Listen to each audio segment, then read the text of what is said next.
வணக்கம், நான் உங்கள் ஆத்ம நண்பன் பேசுகிறேன். பிரம்மஸ்ரீ தவத்திரு திருச்சிற்றம்பல சாது சித்தர் என்னோட குருநாதர் அவர்களோட பொற்பாதங்களை வணங்குறேன். மனசோட மகாசக்தி, அபிதிபிதமான சக்தி, ஒரு பிரம்மாண்டமான சக்தியை நம்ம எந்த விதத்தில் பயன்படுத்தினா எப்படி பயன்பெறலாம், அதை இன்னும் நமக்கு புரிகிற மாதிரி சொல்லணும். நம்ம ஆன்ம பலம்னு சொல்லுவோம். நம்ம ஆன்ம பலத்தை பாசிட்டிவ் வேல நம்ம பயன்படுத்துகிறோமா, நெகட்டிவ் வேல நம்ம பயன்படுத்துகிறோமா அப்படிங்கிற விஷயத்த நம்ம இன்றைக்கி பேச போகிறோம்.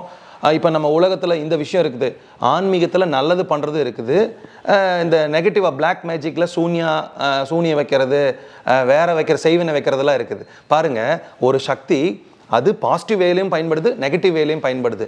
இதை எப்படி பயன்படுத்தணுங்கிற விஷயம் நம்ம கையில் தான் இருக்குது. இப்போ எனக்கு ஒரு விஷயம் இருக்குது நான் இமேஜின் பண்ணால் நான் அதுவாக மாறிடுவேன். இதை நான் சொல்ல, புத்தர் சொல்லியிருக்காங்க.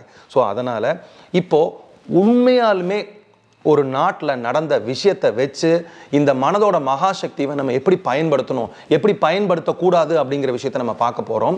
ஒரு நாட்டில் ஒரு கைதிக்கு மரண தண்டனை விதிச்சிருந்தாங்க. அந்த கைதி அடுத்தது மரண தண்டனைக்கான டேட்லாம் அறிவிச்சிட்டாங்க. அவர் சாக போகிறாரு. இதை தெரிஞ்சுக்கிட்ட ஒரு அறிவியலாளர்கள், ஆராய்ச்சியாளர்கள் என்ன பண்ணுறாங்க, இந்த மனதோட மகாசக்தியை பற்றி ஆராய்ச்சி பண்ணணும். அதை ஒரு மரண தண்டனை கைதிக்கிட்ட பண்ணலாம். எப்படி இருந்தாலும் அவர் இறந்து தான் போக போகிறாரு. அவரோட இறப்பு மற்ற மக்களுக்கு, வாழக்கூடிய மற்ற மக்களுக்கு ஒரு நல்ல படிப்பினையும் நல்ல ஒரு ஆராய்ச்சி ரிசல்ட்டை கொடுக்கணுங்கிற ஒரு நல்ல எண்ணத்தில் கவர்மெண்ட் அப்ரோச் பண்ணுறாங்க. அவங்களும் இதுக்கு சம்மதிக்கிறாங்க.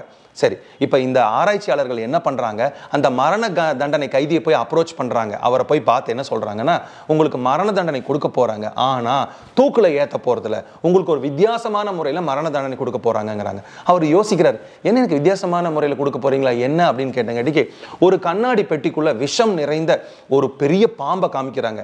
இந்த பாம்பை உங்களை கொத்த விட்டு உங்களை விஷமேறி உங்களை கொல்ல போகிறாங்க, இதுதான் மரண தண்டனை நிறைவேற்ற போகிறாங்க. அவருக்கு ஆச்சரியமாக இருந்துச்சு.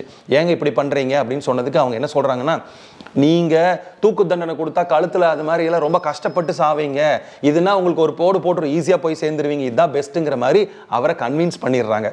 ஆனால் இதை எப்படி எக்ஸிக்யூட் பண்ண போகிறாங்கங்கிற விஷயத்தை அவருக்கு விளக்கி சொல்கிறாங்க. எப்படின்னா, ஒரு இருட்டு அறையில் உங்களோட கண்ணை கட்டி உங்கள் கை காலெல்லாம் கட்டிடுவோம். கட்டுனதுக்கப்புறம் அந்த இருட்டு அறைக்குள்ளே நாங்கள் உங்களுக்கு தெரியாமல் இந்த பாம்பை ஓப்பன் பண்ணி விட்டுருவோம். கூண்டுக்குள்ளிருந்து வர்ற இந்த பாம்பு உங்களை கொத்திரும். அதுக்கப்புறம் நீங்கள் செத்துருவீங்க. இதுதான் உங்களுக்கு நாங்கள் பண்ண போகிறோன்னு சொல்லிடுறாங்க. அதுக்கப்புறம் அவருக்கே தெரியாமல் அந்த ரூம்குள்ளே அந்த பாம்பை எப்படி விடலாம், என்ன பண்ணலாம், எங்கெங்கெல்லாம் கேமரா ஃபிக்ஸ் பண்ணலாம், அவர் மனநிலையில் எந்த மாற்றங்கள் வருதுங்கிறதுக்கான தேவையான கருவிகளாக ஃபிட் பண்ணுறது, இந்த மாதிரி விஷயங்கள் எல்லாம் அவங்க பண்ணி முடிச்சிடுறாங்க. ஒன் ஃபைன் டே அந்த மரண தண்டனை கைதியை கொண்டு கை காலெல்லாம் கட்டி ஒரு சேரில் இருட்டறையில் உட்கார வச்சுறாங்க. அவருக்கு அண்ணன் கட்டினே அவருக்கு சுத்தமாக எதுவுமே தெரியல. அதுக்கப்புறம் என்ன பண்ணுறாங்க அப்படின்னா, அவர் காதில் போய் சொல்கிறாங்க, இன்னும் கொஞ்சம் நேரத்தில் உங்கள் பாம்பை இங்கே விட போகிறோம், அது உங்களை கொத்த போகுது, நீங்கள் சாக போகிறீங்கன்னு சொல்லிடுறாங்க.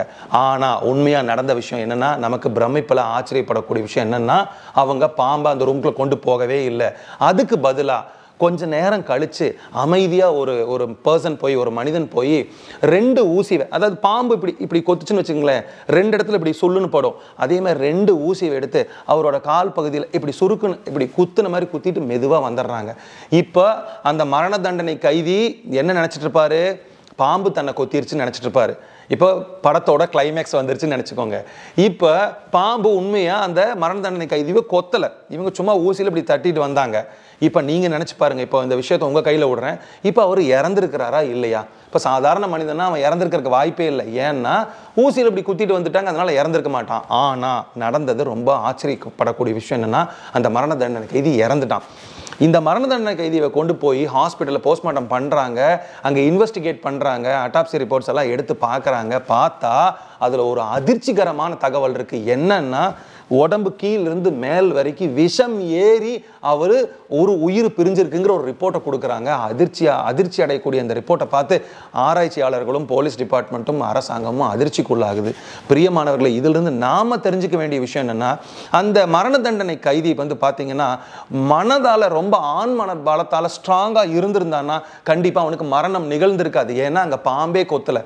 ஆனால் பாம்பு கொத்துனது மாதிரி இமேஜின் பண்ணிட்டு, என்ன பாம்பு கொத்திருச்சு, பாம்பு கொத்திருச்சு, விஷம் ஏற ஏறப்போகுது, விஷம் ஏறப்போகுதுன்னு அவன் எந்த அளவுக்கு மனதில், நீங்கள் நல்லா ஒரு விஷயத்த நினச்சி பாருங்க, அவன் இருட்டு அறையில் ஐம்புலன்களையும் அடக்கி அவன் ஒரு தியானத்தில் ஒரு சமாதி ஸ்டேட் மாதிரி உட்கார்ந்துட்டு இருக்கிறான்னு வச்சுக்கோங்களேன். ஏன்னா அவனோட கவனம் முழுவதும், இப்போ உங்களையே இந்த மாதிரி பண்ணி உட்கார வச்சோம்னா கவனம் பூரா எங்கே இருக்கும்? பாம்பு வந்து என்ன கொத்த போகுது, உடம்புல இந்த இடத்துல கொத்த போகுது, அந்த இடத்துல கொத்த போகுது, முழு அட்டென்ஷன், முழு விழிப்புணர்வு நிலையில் இருப்பீங்க. நல்லா நினச்சி பாருங்க, இந்த மாதிரி முழு விழிப்புணர்வு நிலையில் நீங்கள் எந்த விஷயத்தை விதைக்கிறீங்களோ அது எப்படி அபரிவிதமாக பயங்கரமாக பெருகி அது வந்து உங்களை தாக்குதுங்கிறதுக்கு இதுதான் ஆராய்ச்சி பூர்வமான நிரூபணம். அப்போ நம்ம இதிலிருந்து என்ன தெரிஞ்சுக்கணும்னா, எப்படி அந்த மரண தண்டனை கைதி இந்த விஷயத்தை பண்ணணும், அதே மாதிரி நம்ம வாழ்க்கையில் நல்ல விஷயங்களுக்கு பயன்படுத்தலாம். இப்போ நம்ம மனம் வந்து எப்படி தெரியுங்களா, ஒரு மண்ணு மாதிரி. இந்த மண்ணில் நீங்கள் ரோஜா செடி விதையை போட்டாலும் அது நல்லா முளைக்கும், கஞ்சா செடி விதையை போட்டிங்கன்னா அது நல்லா முளைக்கும். இப்போ நிலம்ங்கிறது வந்து நம்ம மனம். இதில் ரோஜா செடி விதையை போட போகிறோமா, கஞ்சா செடி விதையை போட போகிறோமா, நம்மக்கிட்ட விட்டாச்சு.